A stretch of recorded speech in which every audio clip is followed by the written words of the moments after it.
Elektrostatika is die studie van statiese elektrisiteit om vas te stel watter uitwerking ladings in rus op mekaar het. Ons het te doen met statiese elektrisiteit en die ladings is in rus.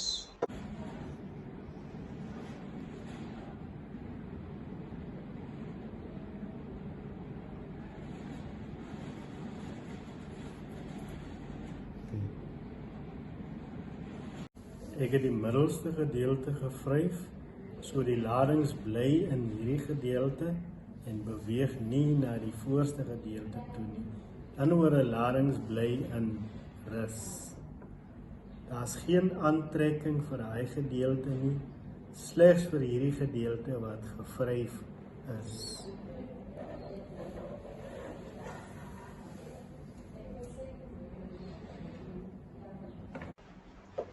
Volgens Coulomb se wet is die elektrostatiese krag direk eweredig aan die produk van die twee ladings. Maar hierdie elektrostatiese krag is omgekeerd eweredig aan die kwadraat van die afstand tussen die twee ladings.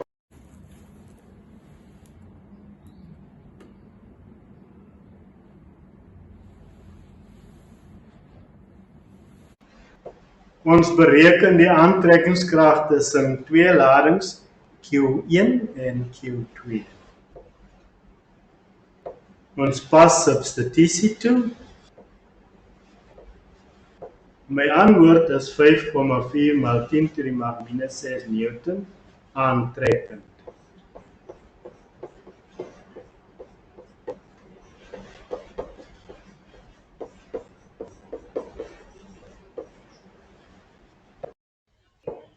Drie ladings word in 'n reguit lyn geplaas. Wanneer ons nou die elektrostatiese krag op een van die ladings wil bereken, dan maak ons gebruik van die optelling van vektore. Wanneer ons lading Q2 kies, dan maak ons gebruik van hierdie formule vergelyking. Ladings R, P en S word nou so geplaas sodat 'n hoek van 90 grade by P vorm. Die netto elektrostatiese krag wat op P uitgeoefen word, kan bereken word deur gebruik te maak van die stelling van Pythagoras.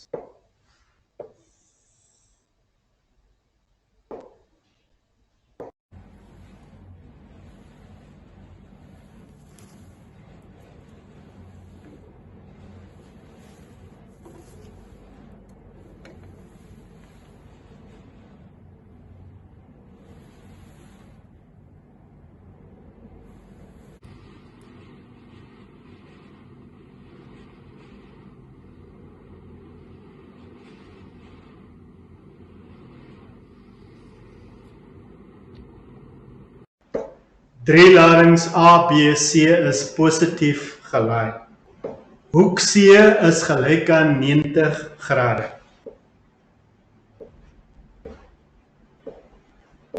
Lading C is die enigste lading wat kan beweeg en ondervind 'n netto elektrostatiese krag in daardie rigting. 1 is die krag waarmee A vir C wegstoot. En 2 is die krag waarmee B vir C wegstoot. C ondervind resulterende elektrostatiese krag in hierdie rigting. 'n puntlading T lê in lyn met lading P en R.